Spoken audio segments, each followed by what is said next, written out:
The couple was kissing passionately when a group of thugs nearby mocked them and started recording. They didn't just take one picture, but many. Dan Morgan noticed and immediately intervened. Hey, that picture you just took, it was kind of a private moment. You mind deleting it? Unexpectedly, the thugs bluntly refused. Hey, come on, man, don't. Dan Morgan tried to approach to reason with them, but as soon as he stepped forward, one of the thugs provocatively uploaded the video to social media. Don't do that. Hey, come on, take it down. Take it down. Make me. His wife urged him not to bother with them, but Dan Morgan kept glaring at the thug, refusing to walk away. Hey, Dan, leave it. Let's... Yeah, listen to your lady, Dan. Is there a tough guy in there, Dan? Are you a tough guy? Hearing that, his wife wished her husband would stand up for himself, but that hope quickly faded. Oh.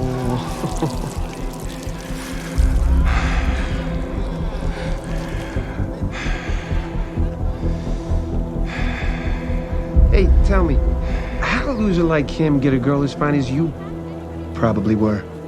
Despite being humiliated, Dan Morgan chose to swallow his pride and let it go. Back home, he kept pouring cold water over himself, hoping it would wash away the humiliation. Yet, when lying in bed, the image of being ridiculed lingered in his mind, impossible to forget. The next day, his wife Jessica vented her anger on a punching bag. Still unsatisfied, she suddenly punched Gwen, the club owner, in the face. Surprisingly, Gwen wasn't angry, but instead listened quietly. Jessica then opened up about all her frustrations. She said Dan Morgan was a family man who loved her and their 3 kids dearly, but she felt trapped in a rut. Except for Thursday nights, every other day felt dull, because Dan Morgan was not only ungallant but also a homebody. However, she had no idea that before they got married, her husband had once been a notorious tough guy. For the past 18 years, he had lived quietly, selling used cars to support the family, being both father and mother, earning money while taking care of the house. Yesterday, he just wanted to spend time with his wife to celebrate their 18th wedding anniversary, but the thugs ruined the moment. Little did he know, the wheel of fate had already begun to turn. The next day, he took his youngest son to the supermarket to buy diapers. As he opened the freezer to grab some ice cream, a man suddenly rushed in. Dan instantly sensed something was wrong. The next moment, the man attacked him. I'm so sorry about this, pal. Really?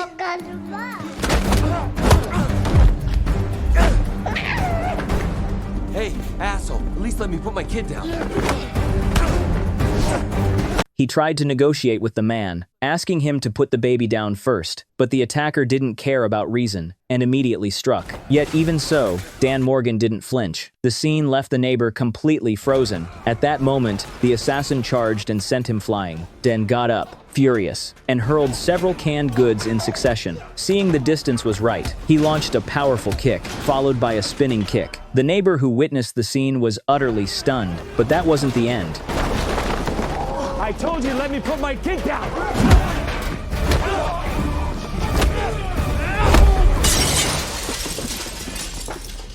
The assassin collapsed on the spot. Dan Morgan calmly picked up the diapers from the floor and walked out of the supermarket as the cashier stared in disbelief. He then sped home at 200 miles per hour. Oh, hey, Bo. Hey, Dan. Have a good one. He rushed inside, scraped off a small metal piece from the white staircase wall, and pressed a hidden button. The white panel popped open. From inside, he pulled out a large black bag that had been sealed for 18 years. Inside were several handguns and numerous passports from different countries. But when he opened them, he realized they were all expired. With no other choice, he grabbed 2 stacks of US dollars from a hidden compartment and immediately called Nick, a close friend he hadn't contacted in years. Nick was stunned to hear his voice, shocked that he was still alive. But Dan Morgan didn't have time to explain. He needed Nick's help to rebuild new identities for him and his family. You've got some nerve calling me. McCaffrey scorched the earth looking for you. Yep, looks like he's found me. How? I don't know. Social media, I guess. You idiot. I had to leave my life behind. Now I'm stuck in Tempe, Arizona, making fake IDs for entitled college pricks. Should I go? Oh no, you can stay. But giving you a trying to look like you're not in college? Maybe try losing the hoodie? After quickly packing their things, Dan took his 3 kids to find his wife. Jessica was surprised when he said he wanted to take the whole family on a trip to Las Vegas. Dan, we can't just up and go to Vegas. I mean, and why Vegas? I know it's not Europe, but there's a Venice and an Eiffel Tower. You know what? I bet you we can get last-minute Adele tickets. You love Adele. You love Adele. Of course I love Adele. Who doesn't love Adele? I love Adele. Everybody loves Adele. She's got the voice of a freaking angel. Come on, Jess. What is holding us back? Who are you? I don't even recognize you. Oh, you're gonna love him. He's crazy and bad. Oh. Ooh, are you sure it's not Tuesday? You deserve a break. I think this could be really good for us as a family. And we're driving there? Well, nothing brings the family together like a road trip. Just then, Dan spotted a black Cadillac Escalade pulling up downstairs. He realized if they didn't leave now, it would be too late. So, he hurried to get his wife into the car. But as they reached the parking lot exit, he noticed the assassins in the Escalade staring straight at him. I might take a shortcut. Save us a little bit of time. At that moment, a bus drove by. Go, go, go! After the assassins drove away, Dan Morgan quickly steered the car in another direction. He thought he had shaken them off, but soon after, the black car appeared again, speeding up and pulling alongside. Dan Morgan swerved sharply into a narrow side road. Oh my God. Where on earth are you taking Oh, no, us? this is a shortcut, honey. You never take it? No sooner had he said that than he realized the black car was still tailing them. Feeling uneasy, he decided to take the family to his workplace. Using the remote control, he opened the gate and drove inside. The black car tried to follow, but was stopped by the gate. I think there's a service area to the right. Meanwhile, Dan Morgan drove straight into the company's repair shop, leaving everyone inside staring in confusion. He claimed he needed to inspect the car and lifted it up. There, he discovered a real-time tracking device attached underneath. He quickly removed it and then went to find a coworker. Knowing that the guy was planning to take his new sports car for a spin, Dan attached the tracker to that car instead. She wants to go fast. Cars are like chicks, man. Yes, right. Get her on the freeway. You open her up and you get a ticket, it's on me.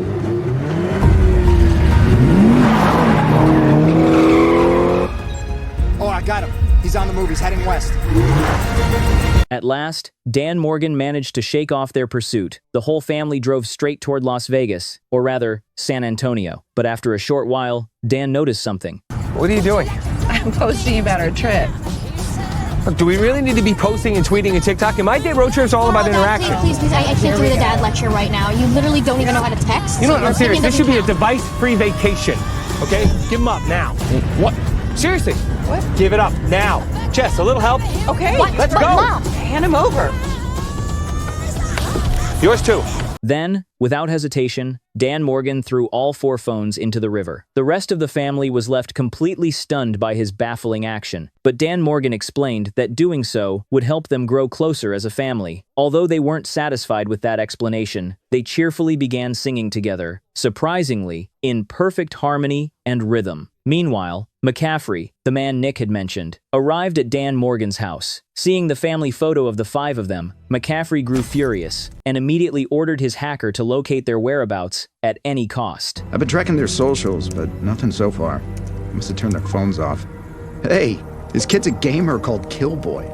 He's pretty good. Get eyes on the road. Find that minivan. You got it, boss. Be tough for him to switch cars without tipping off the family. What makes you think they don't know? They're still with him. As night fell, the Morgan family was fast asleep, except for Dan, who stayed awake, yawning. But suddenly, he snapped alert when he realized McCaffrey's men had found him. Several assassins on motorcycles were closing in fast. Unexpectedly, Dan Morgan showed no fear upon seeing them. He connected his music to his headphones, drew his handgun, and attached a silencer. Just as he turned up the volume, the assassins caught up. Seizing the moment, he raised his arm and fired twice. One bullet shattered an assassin's arm, sending him crashing to the ground. The youngest son clapped and cheered at the sight. Then another assassin pulled up alongside, ready to shoot, but Dan struck first, yanking him off his bike. During the struggle, the assassin dropped his gun. Seeing this, the little boy handed his father a baby bottle. Dan took it, stuffed it into the assassin's helmet, and squeezed hard. Moments later, the final pursuer caught up. Dan swerved his car into him, causing the assassin to lose balance and crash. What was that? Hey, honey. There's a little bit of a pothole there. Actually, you see that? Hey, I was flying.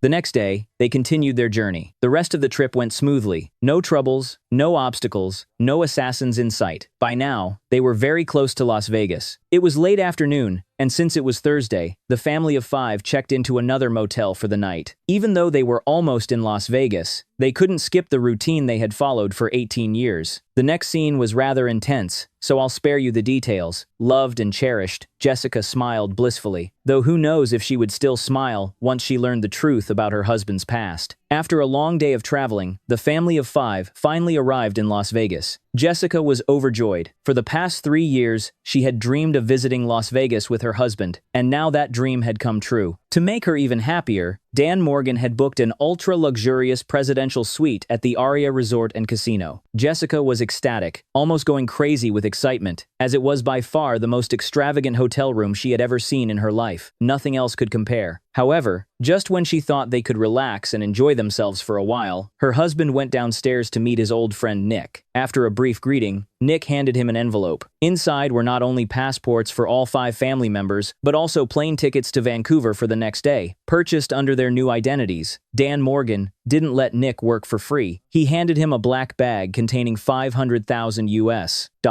Back in the suite, Dan hid a knife in his calf and tucked a handgun into his waistband for safety and precaution. At that moment, his wife appeared at the door in a stunning red dress. In such a luxurious place, of course she wanted to look her best. Before leaving the room, Dan carefully instructed the children to take care of their youngest sibling and, under no circumstances, to leave the room. But as soon as the couple walked out, the kids completely ignored their father's warning. In no time, they were out partying excitedly. Meanwhile, the parents were enjoying a romantic candlelit dinner at a fine restaurant. Before starting the meal, however, Dan decided it was time to come clean to his wife. What I was saying was... Voulez-vous de poivre? Je ne veux pas de poivre. Je veux être seul avec mes femmes.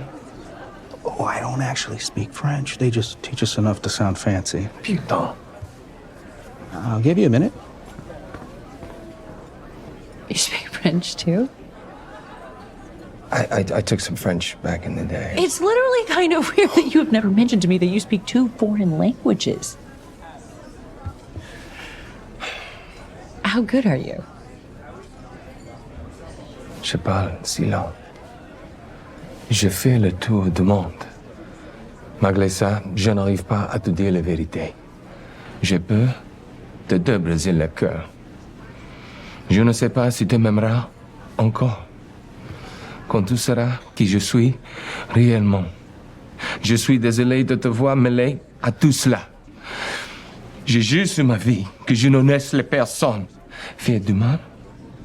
Et toi et les enfants. Do you think Jessica understood? Not yet. It's crazy sexy. Why does everything sound so much better in French? Oh, it's an innately melodic language. At some point, you and I are gonna have to talk about why you never told me you can do that. I mean, it's crazy you didn't tell me. We should also talk about how insane you've been acting ever since you showed up and whisked us off to Vegas. But right now, I just want to be here with you. I want to be eating this amazing food, drinking the champagne we can't afford, and enjoying each other's company, and just maybe showing that ridiculous hotel suite some moves it has never seen before. I don't know about you, but that sounds like a pretty perfect night. So, after finishing dinner, they immediately returned to their suite. Seeing that the children were sound asleep, Jessica quickly turned on a romantic tune and struck a seductive pose, waiting for him. But just when she thought her husband had caught her signal and would return to the room to explore some new techniques with her, danger struck without warning. Jessica looked confused. It's not New Year's or any holiday. Why are there fireworks?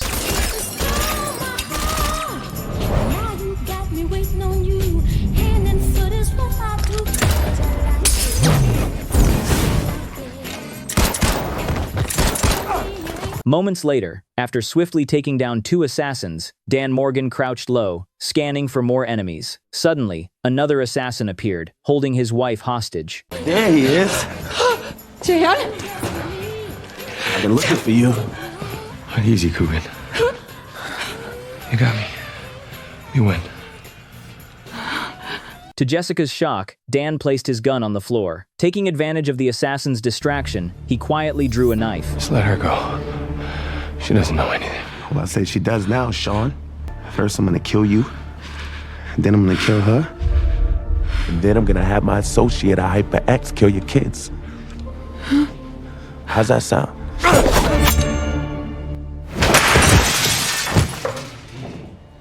I can explain.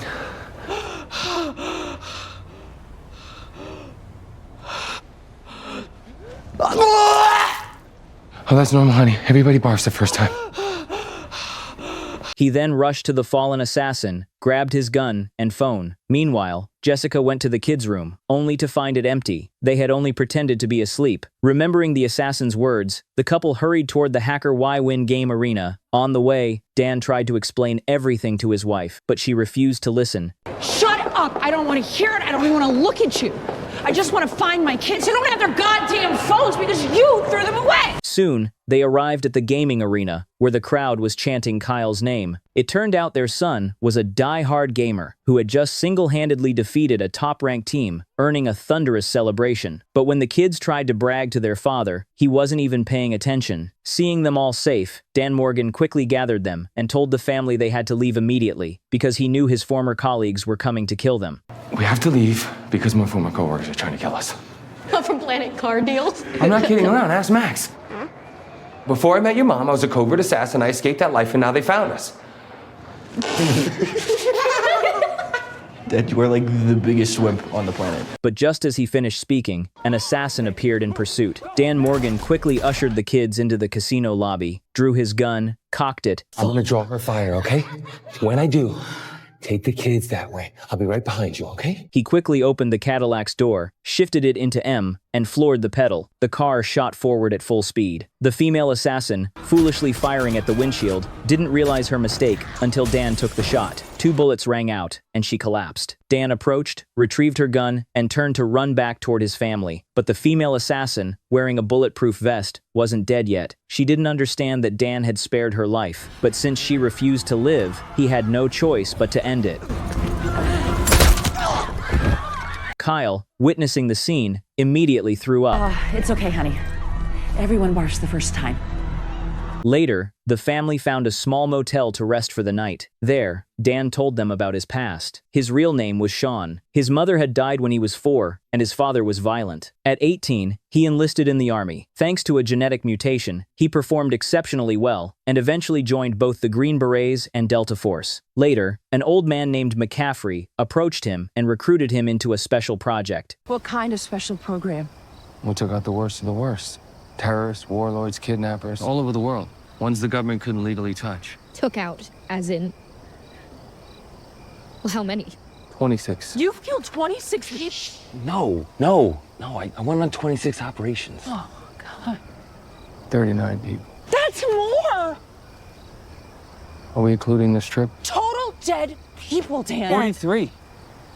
They were all bad. You are such a hypocrite. All bad people. You took away the one thing I'm good at. Because there's fake violence, and you're a serial killer? Dad, you were working for the good guys, right?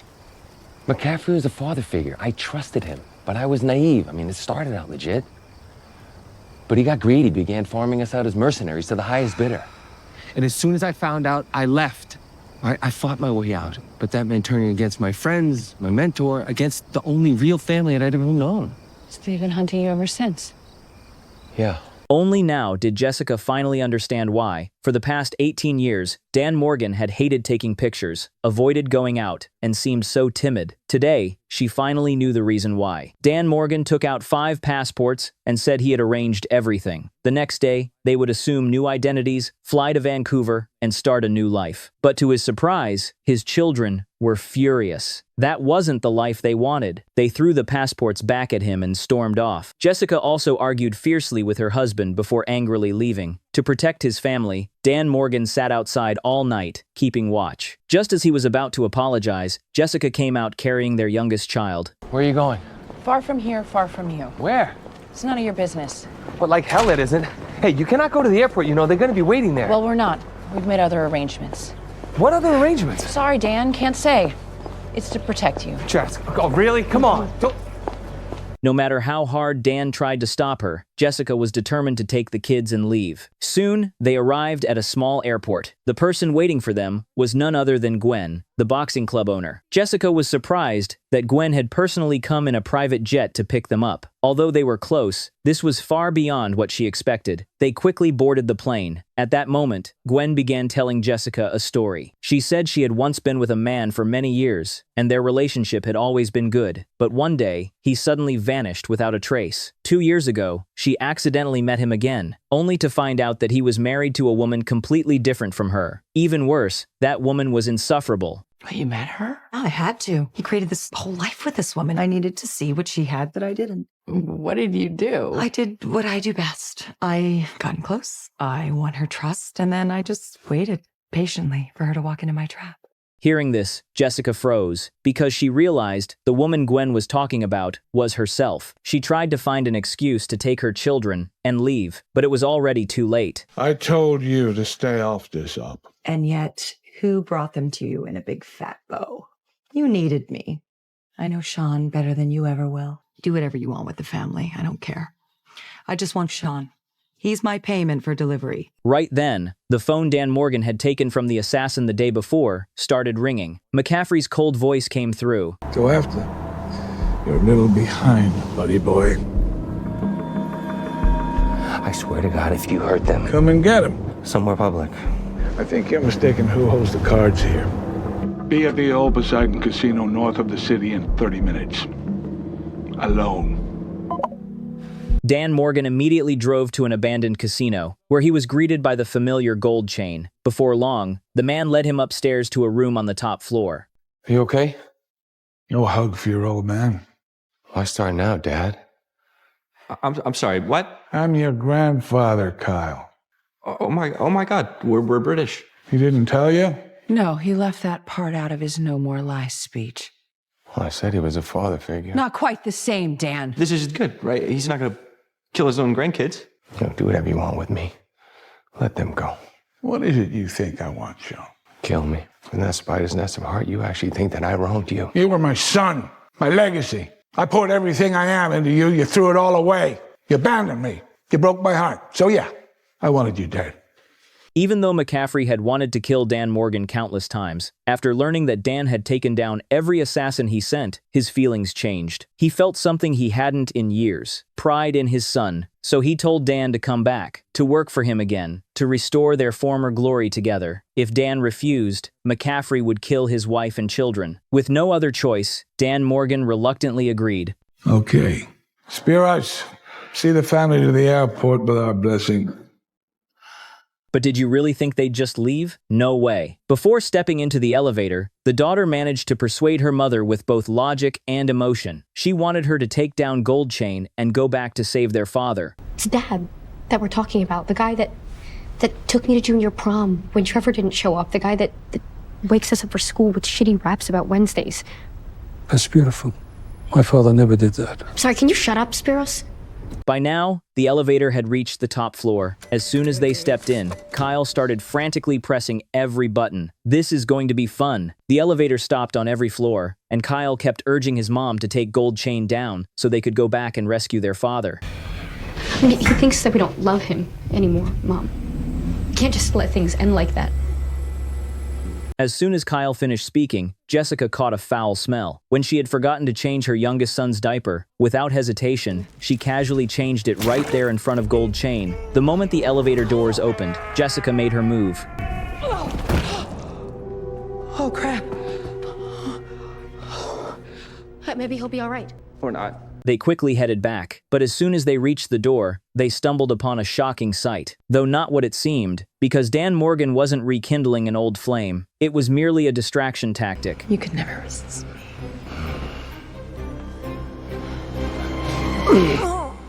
Vulcan neck pinch. Kyushu Jitsu. Whoa, hey, I'm just the tech guy. Downstairs, McCaffrey suddenly sensed something was wrong. Knowing Gold Chain would never ignore his calls, he realized something must have happened to him. After subduing the hacker, Dan Morgan spotted McCaffrey's reinforcements approaching on the drone feed. Handing control of the drone to his son, he prepared for battle. Together with his family, he began taking them down, one by one. Seeing this, McCaffrey immediately called Gwen, ordering her to deal with Kyle and retrieve the drone. Confidently, Gwen entered the elevator and headed to the top floor, but as soon as the doors opened, Jessica fired. The two women clashed fiercely. Though Jessica had trained in boxing for years, she was no match for Gwen. In moments, she was thrown to the ground. Meanwhile, Dan Morgan, working in perfect sync with his son, wiped out McCaffrey's entire squad. Talk to me, Kyle. 2 left, including Granddad. Man on your right.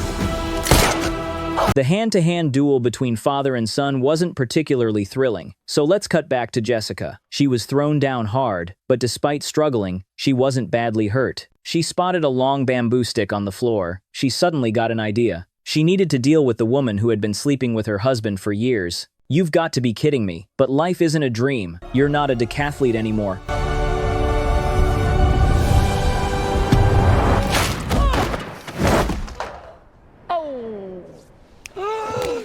Not quite the decathlete we once were, huh? Sorry, kids. It's nothing personal. Maybe a little. Yet just as Gwen mocked her, the tables turned.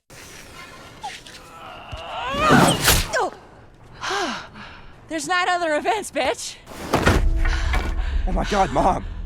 There are still 9 events left. At this moment, McCaffrey had already overpowered Dan Morgan. But just as he was about to shoot his rebellious son, his granddaughter Nina spoke up to stop him. I know you think that we probably hate you for everything that's happened these past few days, and maybe we should. But I've learned that family is the most important thing in the entire world. And when I look at you, I don't just see a cold-blooded killer. I see my grandpa, and maybe there's a way for us to move forward as a family. Kid, if you think this little speech is gonna win me over... Honestly, I was just hoping it would buy him enough time to do this.